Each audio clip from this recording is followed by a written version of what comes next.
વિદ્યાર્થી મિત્રો, ધોરણ 12 કેમિસ્ટ્રીની અંદર હવે આપણે શરૂ કરીશું નવું પ્રકરણ 8 ડી અને એફ વિભાગના તત્વો. વિદ્યાર્થી મિત્રો, આના પહેલા આવર્ત કોષ્ટક વિશેના જે ચેપ્ટરો છે તેનો તમે થોડો અભ્યાસ કરેલો છે. તેની અંદર મોટા ભાગેની ઇલેક્ટ્રોન રચના હોય, ભૌતિક ગુણધર્મો હશે, રાસાયણિક ગુણધર્મો અને એના જે અગત્યના સંયોજનો હશે એના વિશેની આપણે ચર્ચા કરતા હોઈએ છીએ.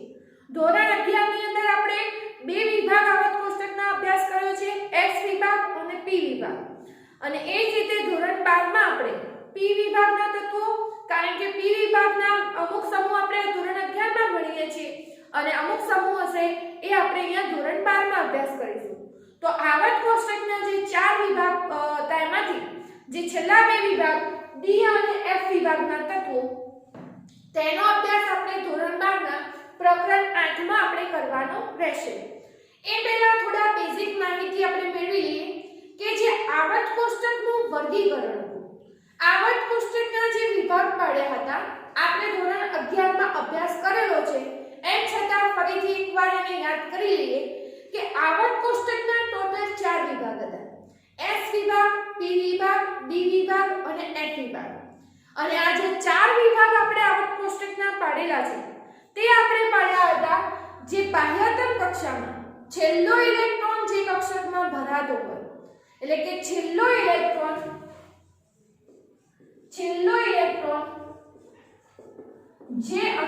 જે કક્ષામાં ભરાય તેના આધારે.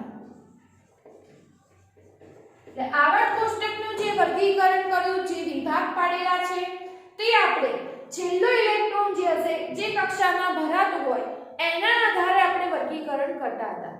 અર્થાત કે જો છેલ્લો ઇલેક્ટ્રોન s કક્ષકમાં ભરાયેલો હોય તો s વિભાગ, જો છેલ્લો ઇલેક્ટ્રોન p કક્ષકમાં ભરાશે તો p વિભાગ, છેલ્લો ઇલેક્ટ્રોન d કક્ષકમાં હોય તો d વિભાગ અને છેલ્લો ઇલેક્ટ્રોન f કક્ષકમાં ભરાયેલો હશે તો f વિભાગ.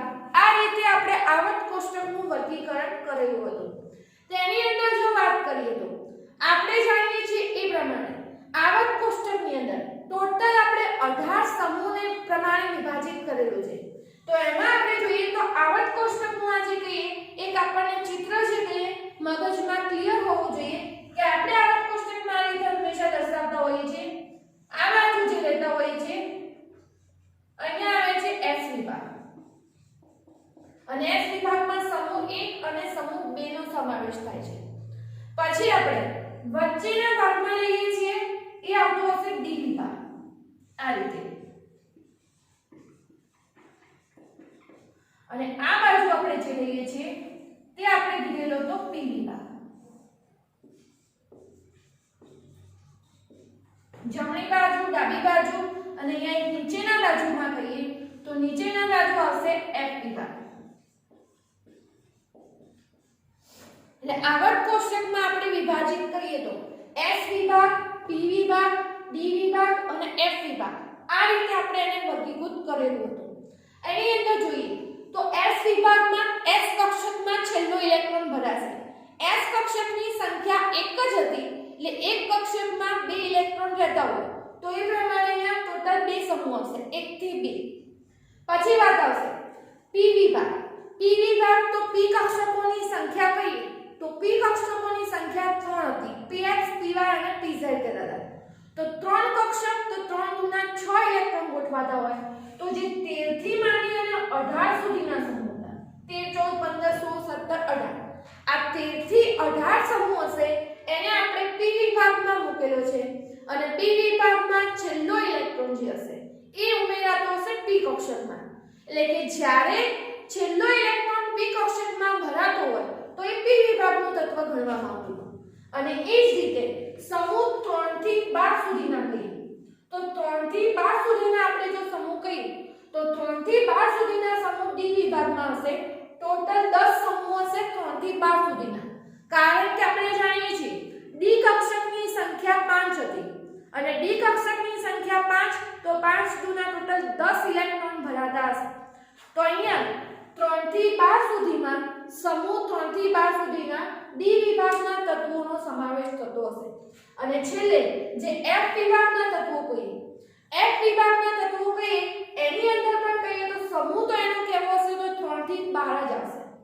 હવે અહીંયા ધ્યાનમાં લેવા જેવું કે જે ડી વિભાગ આપણે કીધેલો છે ડી વિભાગ કેમ કે આપણે અહીંયા ચર્ચા કરવાની છે ડી અને એફ વિભાગના તત્વોની અને જે ડી અને એફ વિભાગના તત્વોની ચર્ચા કરીએ છીએ એની અંદર જે ડી વિભાગના તત્વો હશે તો આ ડી વિભાગ સમૂહ 3 થી 12 એટલે કે સમૂહ 3 થી 12 ના તત્વોને ડી વિભાગના તત્વો તરીકે ઓળખવામાં આવે છે. આની અંદર આપણે જોવા જઈએ તો ટોટલ 4 પ્રકારની શ્રેણીઓ અહીંયા ડી વિભાગ અને એફ વિભાગની અંદર જે સંક્રાંતિ શ્રેણીઓ હતી એનો અહીંયા આપણે અભ્યાસ કરવાનો છે. એ પહેલા આપણે થોડું જોઈ લઈએ વાત એફ વિભાગની કે જેની અંદર છેલ્લો ઇલેક્ટ્રોન એફ કક્ષકમાં ભરાયેલો હશે.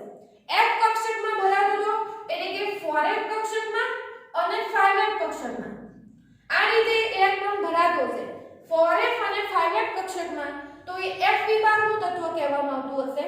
હવે વાસ્તવમાં જે f વિભાગ કહીએ તે એનું જે શરૂઆત કરીએ છીએ આટલેથી લેન્થેનમ આવતું હોય એટલે એક્ટિનિયમ આવતું હોય અને લેન્થેનમ થી 4f માં ઇલેક્ટ્રોન ભરાવાનું શરૂઆત થઈ છે એક્ટિનિયમ થી પછી 5f માં ઇલેક્ટ્રોન ભરાવાનું શરૂઆત થઈ. એટલે અહીંયા f કક્ષકમાં છેલ્લો ઇલેક્ટ્રોન ભરાતો હતો એટલે અહીંયા જ્યારે આ શ્રેણીની વાત કરતા હોય લેન્થેનમ તથા પછી કરીને આ શ્રેણી લખવામાં આવતી હોય છે. એટલે અહીંયા જે ડી વિભાગના તત્વો હતા આ ડી વિભાગના તત્વો હશે એને બીજું ઓળખવામાં આવતું હશે સંક્રાંતિ તત્વો તરીકે અને જે એફ વિભાગના તત્વો હશે એફ વિભાગના તત્વોને ઓળખવામાં આવતા હતા આંતર સંક્રાંતિ તત્વો તરીકે. અહીંયા ધ્યાનમાં રાખવા જેવું શબ્દ વધારે પ્રમાણે ઓળખવામાં જે નામથી આવે છે તેની વાત કરીએ ડી વિભાગના તત્વોને સંક્રાંતિ તત્વો તરીકે એફ વિભાગના તત્વો જે હશે એને આંતર સંક્રાંતિ તત્વો તરીકે ઓળખવામાં આવે છે. હવે સંક્રાંતિ તત્વો તરીકે ઓળખવા પાછળનું કારણ તો જે ડી વિભાગ છે આ ડી વિભાગ એસ વિભાગ અને પી વિભાગ બંનેની મધ્યમાં આવેલો છે અને બંનેની મધ્યમાં આવેલો છે તો એસ વિભાગ અને પી વિભાગના બંનેના કઈ વચગાળાના ગુણધર્મ ધરાવતો હોય છે. એટલે એસ વિભાગ અને પી વિભાગની વચ્ચે આવેલો હોય બંનેના વચગાળાના એમ કે ગુણધર્મ ધરાવતો હશે એટલે એને કહેવામાં આવતા તો સંક્રાંતિ તત્વો. અને એ જ રીતે એફ વિભાગના તત્વો હશે જેની અંદર 4f કક્ષકમાં ઇલેક્ટ્રોન ભરાતો હતો અને 5f કક્ષકમાં તે તત્વોને ઓળખવામાં આવતા હતા આંતર સંક્રાંતિ તત્વો તરીકે. એટલે જ્યારે સંક્રાંતિ તત્વો અને આંતર સંક્રાંતિ તત્વો એ વિશે જો વાત કરતા હોય તો ડી વિભાગના તત્વો સંક્રાંતિ તત્વો અને જે એફ વિભાગના તત્વો હતા આંતર સંક્રાંતિ તત્વો. આની અંદર પણ ખાસ વાત કરીએ એફ વિભાગમાં જ્યારે 4f કક્ષકમાં છેલ્લો ઇલેક્ટ્રોન ભરાશે તો લેન્થેનોઇડ શ્રેણી મળશે આપણને અને 5f માં ભરાશે ત્યારે આપણને મળશે એક્ટિનોઇડ શ્રેણી. જ્યારે 5f કક્ષકમાં ઇલેક્ટ્રોન હશે એક્ટિનોઇડ શ્રેણી. આ પ્રકારની બે શ્રેણીઓ મળતી હતી લેન્થેનાઇડ શ્રેણી કહેવાતી છે ને અને એક્ટિનોઇડ શ્રેણી કહેવાતી હતી. હવે એની અંદર જોઈએ કે જે ડી વિભાગ લીધેલો છે ડી વિભાગની અંદર આપણને ક્રમશઃ 4 શ્રેણીઓ મળતી હોય છે. પ્રથમ સંક્રાંતિ શ્રેણી, દ્વિતીય સંક્રાંતિ શ્રેણી, તૃતીય અને ચતુર્થ સંક્રાંતિ શ્રેણી. આ રીતે આ 4 શ્રેણીને ઓળખવામાં આવતી હશે. કઈ રીતે કહીએ તો જે ડી વિભાગના તત્વો હતા એની અંદર અંતિમ ઇલેક્ટ્રોન જ્યારે 3D કક્ષકમાં ભરાશે જે તત્વોની અંદર અંતિમ ઇલેક્ટ્રોન 3D કક્ષકમાં ભરાયેલી હોય તો 3D કક્ષકમાં ભરાશે ત્યારની વાત કરીએ તો 3D કક્ષકમાં ભરાય તો એ આપણને કહેવાશે પ્રથમ સંક્રાંતિ શ્રેણી. અને જે પ્રથમ સંક્રાંતિ શ્રેણી કહીએ એની અંદર સમાવેશ થતો હતો સ્કેન્ડિયમ થી ઝેલેન સુધીના તત્વોનો. જે 21 થી 30 સુધીના તત્વો હતા સ્કેન્ડિયમ થી ઝેલેન સુધીના ઝિંક સુધીના જે કહીએ એ તત્વોમાં અંતિમ ઇલેક્ટ્રોન 3D કક્ષકમાં ભરાતો હતો અને અંતિમ ઇલેક્ટ્રોન 3D કક્ષકમાં ભરાતો હતો એટલે એને કહેવામાં આવતું હતું પ્રથમ સંક્રાંતિ શ્રેણી, કારણ કે ડી કક્ષકની શરૂઆત જે થાય છે એ 3D કક્ષકથી થતી હોય છે માટે.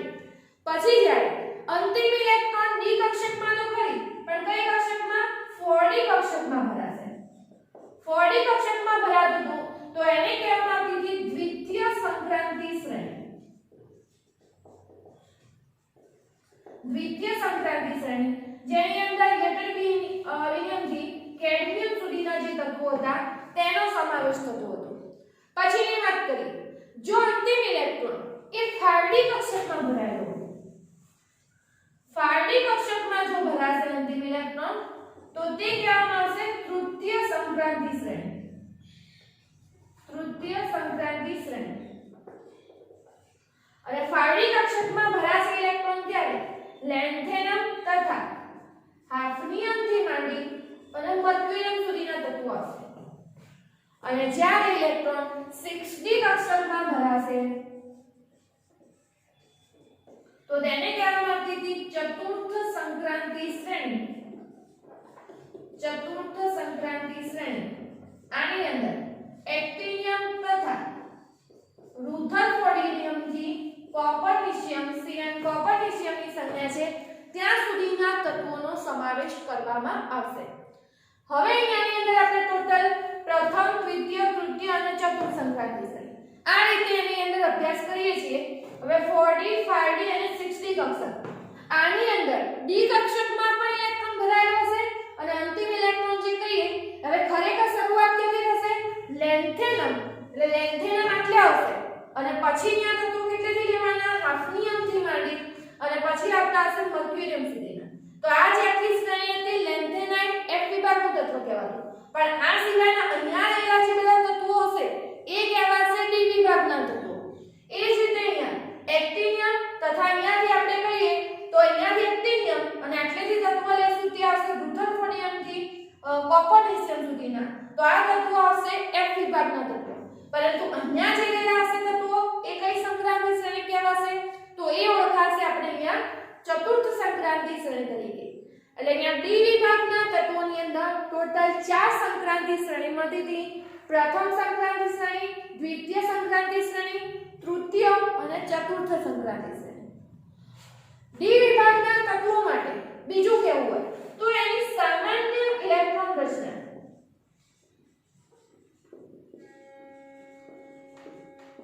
ડી વિભાગના તત્વોની જ્યારે સામાન્ય ઇલેક્ટ્રોન રચના લખતા હોય ત્યારે આપણે અહીંયા લખીશું સામાન્ય ઇલેક્ટ્રોન રચના જે ડી વિભાગના તત્વોની હતી તે હતી n-1d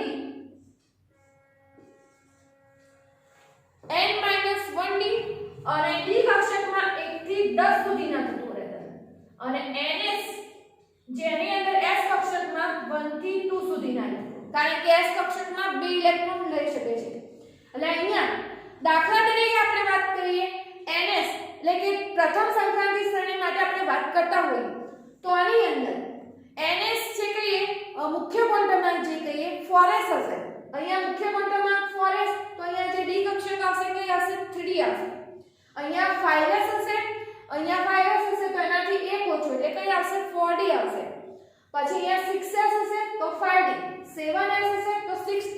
એટલે અહીંયા જે s કક્ષકનો જે મુખ્ય ક્વોન્ટમમાં હોય એના કરતા એક ઇલેક્ટ્રોન જેનો ઓછો હશે, એક ઇલેક્ટ્રોન ઓછો હોય એવી તમારે અહીંયા ડી કક્ષક આવશે.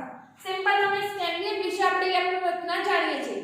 21 નંબરનું તત્વ આપણે ઇલેક્ટ્રોન રચના લખતા આર્ગોન 18, પછી ઇલેક્ટ્રોન 4s માં ભરાતા એટલે 18 ને 20 અને પછી 3d માં એક ઇલેક્ટ્રોન એટલે 3d 1 લખાતું. આપણે આગળના જે પરમાણુ નિયમો ભણી ગયા છીએ પરમાણુ કક્ષક ભરવા માટેના એના પ્રમાણે તો આર્ગોન 18, 4s માં 2 18 ને 2 20 અને પછી ઇલેક્ટ્રોન શેમાં ભરાશે 3d માં. તો જો અહીંયા જોઈ શકાય કે 4s એના કરતા એક જે કહીએ મુખ્ય ક્વોન્ટમમાં એક ઓછો એટલે અહીંયા જો 4s લીધું તો અહીંયા 3d. એટલે એ પ્રમાણે સામાન્ય ઇલેક્ટ્રોન રચના એમસીક્યુ માટે ધ્યાનમાં રાખવા જેવી. ડી વિભાગના તત્વોની જો સામાન્ય ઇલેક્ટ્રોન રચના કેવી હોય તો n-1d, d માં 1 થી 10 ઇલેક્ટ્રોન, ns 1 to 2 સુધીના ઇલેક્ટ્રોન. એટલે આ રીતે એની સામાન્ય ઇલેક્ટ્રોન રચના લખવામાં આવતી હતી. હવે એની અંદર થોડો આપણે સુધારો કરવાનો આપણે કીધું સંક્રાંતિ તત્વો. સંક્રાંતિ તત્વો કોને કહેવાશે? તો જે તત્વોની ડી કક્ષક અપૂર્ણ ભરાયેલી હોય એવા તત્વોને સંક્રાંતિ તત્વો કહેવામાં આવતા હતા. સામાન્ય રીતે ડી વિભાગના તત્વો છે, આ ડી વિભાગના તત્વોને સંક્રાંતિ તત્વો તરીકે ઓળખવામાં આવે છે. પરંતુ સંક્રાંતિ તત્વોની જો એક્ઝેક્ટ આપણે વ્યાખ્યા કરવી હોય તો જે તત્વોની ડી કક્ષક અર્ધપૂર્ણ ભરાયેલી હોય, ડી કક્ષક અપૂર્ણ ભરાયેલી હોય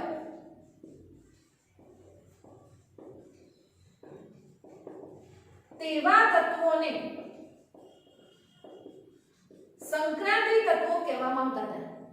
સામાન્ય રીતે આપણે જોઈશું તો ડી વિભાગના તત્વોને આપણે સંક્રાંતિ તત્વો કહીએ છીએ, એફ વિભાગના તત્વોને આંતર સંક્રાંતિ તત્વો કહીએ છીએ. પરંતુ સંક્રાંતિ તત્વોની જો સાચી વ્યાખ્યા કરવી હોય તો સંક્રાંતિ તત્વોની સાચી વ્યાખ્યા હતી કે જે તત્વોની ડી કક્ષક અપૂર્ણ ભરાયેલી હોય તેવા તત્વોને સંક્રાંતિ તત્વ કહેવામાં આવતા હતા. અર્થાત કે તમારે દાખલા તરીકે ડી કક્ષકમાં 10 ઇલેક્ટ્રોન પૂર્ણ ભરાયેલા હોય તો ડી કક્ષક ખાલી હોય, ડી કક્ષકમાં 0 ઇલેક્ટ્રોન હોય તો આવા તત્વોને સંક્રાંતિ તત્વો કહેવામાં આવતા નથી. તત્વો ગણાશે નહીં. કોની અંદર ઉદાહરણ આપણે ખાસ જોઈએ? દાખલા તરીકે આ બધા અંતિમ તત્વો આવતા હશે. ઝેરેન કહીએ 30 નંબરનું તત્વ હશે તો ઝેરેન કહીએ તો ઝેરેન જે 30 નંબરનું તત્વ હતું એની ઇલેક્ટ્રોન રચના લખી તો આર્ગોન 4s2 3d10. અહીંયા 3d માં 10 ઇલેક્ટ્રોન પૂર્ણ ભરાયેલા છે. અહીંયા વ્યાખ્યા સંક્રાંતિ તત્વોની શું છે? વ્યાખ્યા અહીંયા ખાસ સંક્રાંતિ તત્વોની કરવામાં આવે છે કે જે તત્વોની ડી કક્ષક જે હશે અપૂર્ણ ભરાયેલી હોય. અહીંયા ડી માં 10 ઇલેક્ટ્રોન ભરીએ છે તો મતલબ કેવી કક્ષક કહેવામાં આવશે? પૂર્ણ ભરાયેલી કક્ષક કહેવામાં. ડી માં 0 ઇલેક્ટ્રોન હોય મતલબ એક પણ ઇલેક્ટ્રોન નથી તો ખાલી કક્ષક કહેવામાં આવશે. પરંતુ અપૂર્ણ મતલબ ડી 1 થી માંડીને ડી 9 સુધી 1 2 3 4 એવી રીતે ઇલેક્ટ્રોન ભરેલા હોય ત્યારે એને કેવા તત્વો કહેવામાં આવશે? સંક્રાંતિ તત્વો. અહીંયા ઝેરેન હશે, કેડમિયમ હશે, આવા જે અંતિમ તત્વો છે જેમાં ડી કક્ષક પૂર્ણ ભરાયેલી હશે એવા તત્વોને સાચા સંક્રાંતિ તત્વો ગણવામાં આવતા નથી. તમને કારણ આપીને સમજાવો એવી રીતે કો તો એમસીક્યુ માં પૂછી શકે આમાંથી કયું સાચું સંક્રાંતિ તત્વ નથી કો તો છે. ત્યારે અહીંયા ખાસ ઇલેક્ટ્રોન રચનાના આધારે ધ્યાનમાં રાખવાનું કે જે તત્વોની ડી કક્ષક અપૂર્ણ ભરાયેલી, અપૂર્ણ મતલબ 1 થી 9 સુધીના ઇલેક્ટ્રોન હોય તો એ તત્વને સંક્રાંતિ તત્વ કહેવાશે. પરંતુ 10 કે ખાલી ડી કક્ષક હશે તો એને સંક્રાંતિ તત્વ ગણવામાં આવશે નહીં. તો આ બાબતનું આની અંદર ખાસ ધ્યાન રાખવાનું આપણે.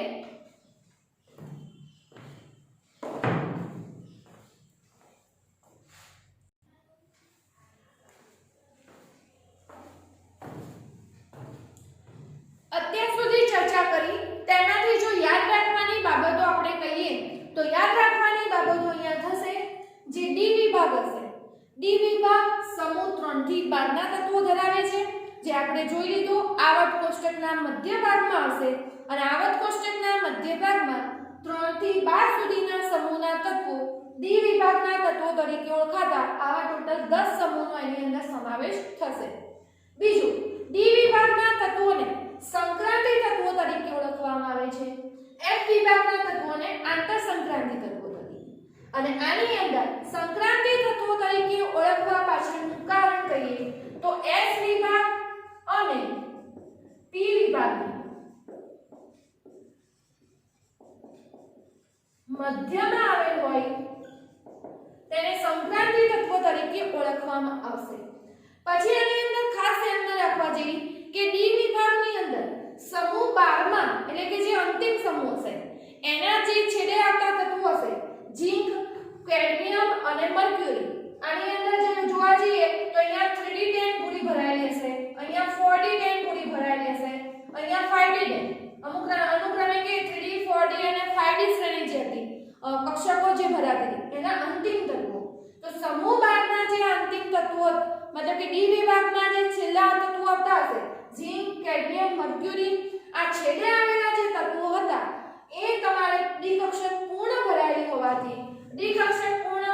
હોવાથી તેને સાચા સંક્રાંતિ તત્વો ગણવામાં આવશે નહીં. તત્વો ગણવામાં આવતા નથી કારણ કે આપણે જોઈ ગયા સંક્રાંતિ તત્વો આપણે કોને કહીએ છીએ જેની ડી કક્ષક અપૂર્ણ ભરાયેલી હોય. અહીંયા ડી કક્ષક કેવી હતી પૂર્ણ ભરાયેલી હતી એટલે આને સંક્રાંતિ તત્વો ગણવામાં નહીં આવે પરંતુ જે ડી કક્ષકોનો આપણે અભ્યાસ કરીએ છીએ ડી વિભાગમાં એના સાથે એને રાખેલો હોય આપણે એનો અભ્યાસમાં અહીંયા સાથે જ લેતા હોઈએ છીએ. ડી વિભાગના તત્વોની જો સામાન્ય ઇલેક્ટ્રોન રચના કરીએ તો n-1d 1 થી 10 સુધી અને ns s કક્ષકમાં વધુમાં વધુ 2 ઇલેક્ટ્રોન રહેતા હશે. આ એક વસ્તુ ધ્યાનમાં રાખવા જેવી છે. બીજું કે ડી વિભાગની અંદર આપણને ટોટલ 4 સંક્રાંતિ શ્રેણીઓ મળી. 4 શ્રેણીઓ મળી એની અંદર ડી 3d કક્ષકમાં જ્યારે ઇલેક્ટ્રોન ભરાય છે તો પ્રથમ સંક્રાંતિ શ્રેણી સ્કેન્ડિયમ થી ઝિંક સુધીના તત્વો. 4d કક્ષકમાં ભરાશે તો દ્વિતીય સંક્રાંતિ શ્રેણી યટરબિયમ થી કેડમિયમ સુધીના તત્વો. 5d કક્ષક જ્યારે ભરાશે 5d કક્ષક ભરાશે તેની સાથે સાથે અહીંયા ઇલેક્ટ્રોન જે હશે 4f કક્ષકમાં પણ ભરાશે. એટલે લેન્થેનિયમ થી HF થી માંડી અને Hg સુધી હાફનિયમ થી મર્ક્યુરી સુધીના તત્વો AF વિભાગના તત્વોમાં હશે. આંતર સંક્રાંતિ તત્વો કહેવાશે. બીજું એને ઓળખવામાં આવતું હતું લેન્થેનોઇડ શ્રેણી તરીકે અને એ જ રીતે આ શ્રેણી આવશે એક્ટિનોઇડ શ્રેણી જે ચતુર્થ સંક્રાંતિ શ્રેણી હતી. એક્ટિનિયમ હશે તથા રુથરફોર્ડિયમ થી કોપરનિશિયમ સુધીના જે તત્વો હતા. આ લેન્થેનોઇડ શ્રેણી અનુક્રમે એક્ટિનોઇડ શ્રેણી આ તરીકે અહીંયા ઓળખાતી હશે. તો ખાસ આટલી બાબતો જે અત્યાર સુધીનો મુદ્દો ભણ્યા એમાંથી તમારે યાદ રાખવાની રહેશે અને એનો ઉપયોગ આપણે આગળ કરવાનો આવતો હશે. MCQ ની દ્રષ્ટિએ પણ અહીંયા મહત્વનો પ્રશ્ન કરી શકાશે. હવે જોઈશું એના પછી ડી વિભાગના તત્વોની જે હતી ઇલેક્ટ્રોન રચના. સામાન્ય ઇલેક્ટ્રોન રચના તો લઈ લીધી, અલગ અલગ શ્રેણીની ઇલેક્ટ્રોન રચના આપણને કેવી જોવા મળતી હતી એ ખાસ આપણે અહીંયા ધ્યાનમાં રાખવાનું છે. તેના વિશે જોઈશું હવે.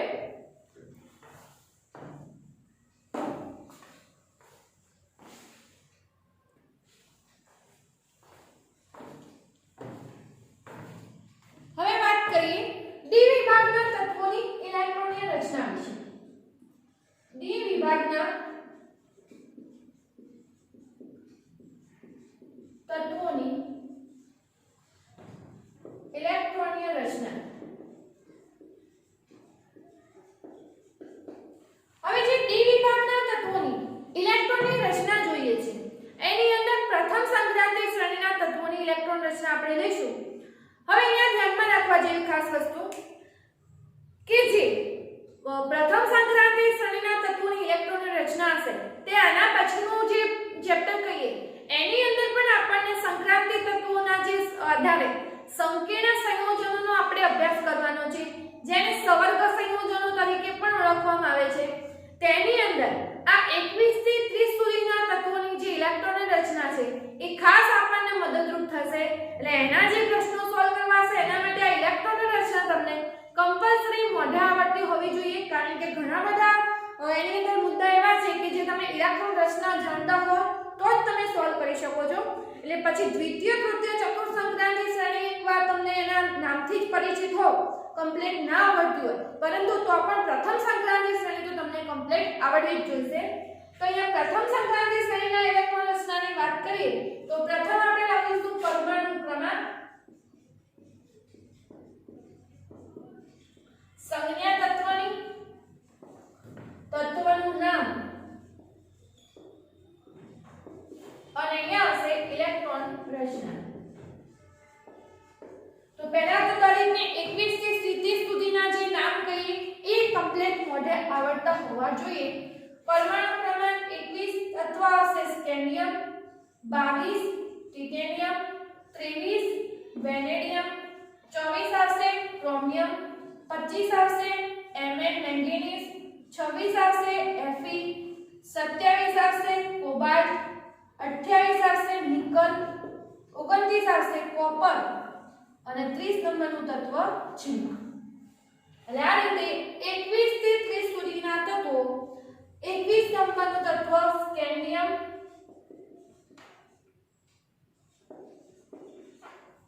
22 નંબરનું તત્વ ટિટેનિયમ,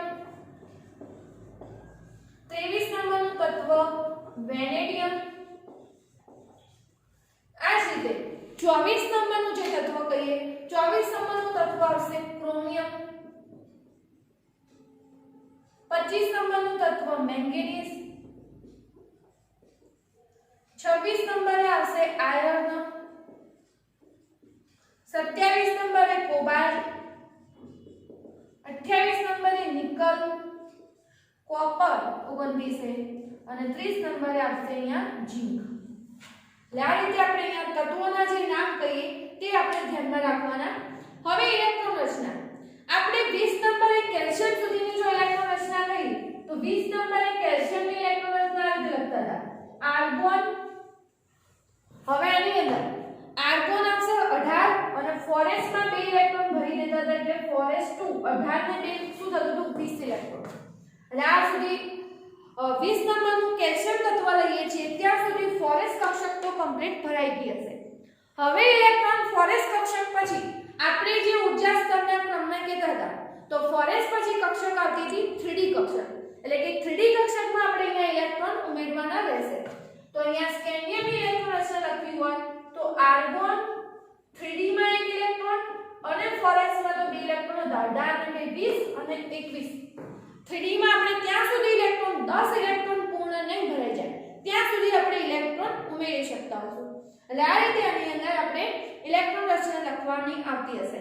હવે અહીંયા એક બીજી વસ્તુ ધ્યાનમાં રાખવા જેવી કે ફોરેસ્ટમાં ઇલેક્ટ્રોન પહેલેથી ભરાયેલો હોય છે પરંતુ ફોરેસ્ટ તો અહીંયા લખવામાં આવશે 3D1 એનો મુખ્ય ક્વોન્ટમ વધારે હોય આપણે અહીંયા લખીશું કારણ 3D અને ફોરેસ્ટ કક્ષકોની જે શક્તિમાં તફાવત કઈ ઘણો ઓછો રહેલો છે અને ઘણો ઓછો રહેલો હોવાથી આપણે આ પ્રમાણે 3D કક્ષક અને ફોરેસ્ટમાં વિવિધ પ્રકારના ગુણધર્મો પણ આપણને જોવા મળશે. એના કારણે ટિટેનિયમમાં આર્ગોન 3D2 ફોરેસ્ટ 2 હવે તો તમે ક્રમશઃ લખી શકો એ પ્રકારનું 3D3 forest 2 chromium 3D4 forest 2. અહીંયા એક અપવાદરૂપ કેસ જોવા મળશે તેની આપણે પછી વાત કરીએ. આર્ગોન 3D5 ફોરેસ્ટ 2 મેંગેનીઝમાં 26 નંબરમાં આર્ગોન 3D6 ફોરેસ્ટ 2 18 ને 20 ને 6 26. Argon 3D7 forest 2 argon 3D8 forest 2 argon 3D9 forest 2 અને છેલ્લે ઝિંકમાં આર્ગોન 3D10 ફોરેસ્ટ 2. આ પ્રમાણે આપણને ઇલેક્ટ્રોન રચના જોવા મળતી હતી. સહેલાઈથી યાદ રહી જાય એ પ્રકારની પ્રથમ સંક્રાંતિ શ્રેણીના તત્વોની ઇલેક્ટ્રોન રચના છે ક્રમશઃ 1 થી 10 સુધીના ઇલેક્ટ્રોન જ અહીંયા ભરવાના રહેશે ડી કક્ષકમાં. હવે અહીંયા બીજું ધ્યાનમાં રાખવા જેવું 24 નંબરે ક્રોમિયમ અને 29 નંબરે કોપર બંનેની ઇલેક્ટ્રોન રચના હતી એ આપણને અપવાદરૂપ જોવા મળતી હતી. એમાં થોડું ડિફરન્સ આવશે અને કેમ એવો ડિફરન્સ આવશે એનું આપણે પણ જો કારણ સમજીએ તો હવે આપણે સીધું જોઈ ગયા કે ડી કક્ષકમાં આપણે 10 સુધી ઇલેક્ટ્રોન ભરતા હોઈએ તો ક્રમશઃ આપણે આ રીતે ઇલેક્ટ્રોન ભરી શકતા હતા. હવે અહીંયા ધ્યાન રાખવા જેવું જે ક્રોમિયમ હતો એનો પરમાણુ ક્રમાંક હતો 24 અને 25 નંબરે મેંગેનીઝ 25 નંબરે મેંગેનીઝમાં 3D5 કક્ષક આવે. હવે એક વાત કરીએ કે ડી કક્ષક એટલે આપણે ટોટલ કેટલી કક્ષકો દોરીએ છીએ 5 કક્ષક. એની અંદર ડી કક્ષક જ્યારે દોરતા હોઈએ તો ડી કક્ષક આપણે દોરીએ છીએ 5 કક્ષકો દોરવાની આવે છે. આ રીતે 1 2 3 4 5. 25 નંબરે મેંગેનીઝ તત્વ હતું એની અંદરની ઇલેક્ટ્રોન રચના હતી 3D5 એટલે આ રીતે 1 2 3 4 અને 5 ઇલેક્ટ્રોન ભરાશે. હવે આ રીતે 5 ઇલેક્ટ્રોન ભરાય તો આ કક્ષકને કહેવામાં આવતી હતી અર્ધપૂર્ણ ભરાયેલી કક્ષક. અને આવી અર્ધપૂર્ણ ભરાયેલી કક્ષક હશે એની સ્થાયીતા વધારે હતી. હવે એવી સ્થાયીતા વધારે હતી તો એ પ્રાપ્ત કરવાનો પ્રયત્ન 24 નંબરનું તત્વ પણ કરશે. 24 નંબરના તત્વની અંદર ફોરેસ્ટમાંથી એક ઇલેક્ટ્રોન ઉત્તેજિત થઈ અને 3D5 માં આવશે અને એની ઇલેક્ટ્રોન રચના 3D5 પ્રમાણે કારણ કે અહીંયા જ કેમ એવું જોવા મળે છે તો અહીંયા ફક્ત એક ઇલેક્ટ્રોન જો આ રીતે 3D કક્ષકમાં આવી જાય તો 3d5 વાળી અર્ધપૂર્ણ ભરાયેલી કક્ષકની ઇલેક્ટ્રોન રચના મળતી. એટલે અહીંયા જે ક્રોમિયમની વાત કરીએ આ 4s નો એક ઇલેક્ટ્રોન અહીંયા d માં આવે એટલે 3d4 હતો એની જગ્યાએ 3d5 થશે અને અહીંયા મળશે 4s1. કારણ કે આવું થવાથી અહીંયા અર્ધપૂર્ણ ભરાયેલી ઇલેક્ટ્રોન રચના d કક્ષકની સ્થાયી રચના પ્રાપ્ત થઈ શકતી. અને આવો જ બીજો કેસ આપણને જોવા મળશે. આપણે જે ઝીંકની વાત કરીએ તો ઝીંકમાં 3d10 ઇલેક્ટ્રોન આવે છે અને 3d10 એટલે 1 2 3 5 ઇલેક્ટ્રોન 6 7 8 9 અને 10 આ કક્ષક કહેવાશે પૂર્ણ ભરાયેલી. હંમેશા યાદ રાખવાનું કે પૂર્ણ ભરાયેલી કક્ષક હોય કે અર્ધપૂર્ણ ભરાયેલી કક્ષક હોય એની સ્થાયીતા વધારે હશે. તો સેમ કેસ અહીંયા કોપરમાં એક ઇલેક્ટ્રોન ઉત્તેજિત થઈ અને અહીંયા 3d માં જશે એટલે 9 ઇલેક્ટ્રોન હતા એને એક વધી ગયો 10 અને અહીંયા 4s1 એટલે આપણને કહીએ બે ઇલેક્ટ્રોન રચના 29 નંબર અને 24 નંબર અપવાદરૂપ ઇલેક્ટ્રોન રચના જોવા મળી હતી. અને એ પાછળનું કારણ એની સ્થાયીતા આવું કરવામાં આવે એના કારણે વધતી હતી. એટલે જ્યારે પણ એક્ઝામની અંદર કોઈ ક્રોમિયમના રિલેટેડ કે કોપરના રિલેટેડ પ્રશ્ન હોય ત્યારે ઇલેક્ટ્રોન રચનાને ખાસ ધ્યાનમાં લેવાની. એની ઇલેક્ટ્રોન રચના આપણને થોડી જુદી જોવા મળે છે અને જુદી ઇલેક્ટ્રોન રચના મળવા પાછળનું કારણ આપણે અહીંયા શું કહીએ એને અર્ધપૂર્ણ ભરાયેલી ઇલેક્ટ્રોન રચના જે અને પૂર્ણ ભરાયેલી ઇલેક્ટ્રોન રચના હતી તે મેળવવાનો પ્રયત્ન કરશે માટે. અહીંયા વિદ્યાર્થી મિત્રો 21 થી 30 સુધી ઇલેક્ટ્રોન રચના તત્વોના નામ સંજ્ઞા આ બધી જ વસ્તુ તમને ફરજિયાત કમ્પ્લીટ આવડતી હોવી જોઈએ. આ બાબત અને આના અગાઉ જે આપણે પોઈન્ટ પાડીને મુદ્દા લખ્યા છે તે ડી વિભાગના તત્વોની અંદર તમારે ચોપડાની અંદર વ્યવસ્થિત આટલી વસ્તુઓ લખવાની રહેશે અને પોઈન્ટ વાઇઝ યાદ રાખશો તો એને રિલેટેડ MCQ પણ સરળતાથી યાદ રહેશે.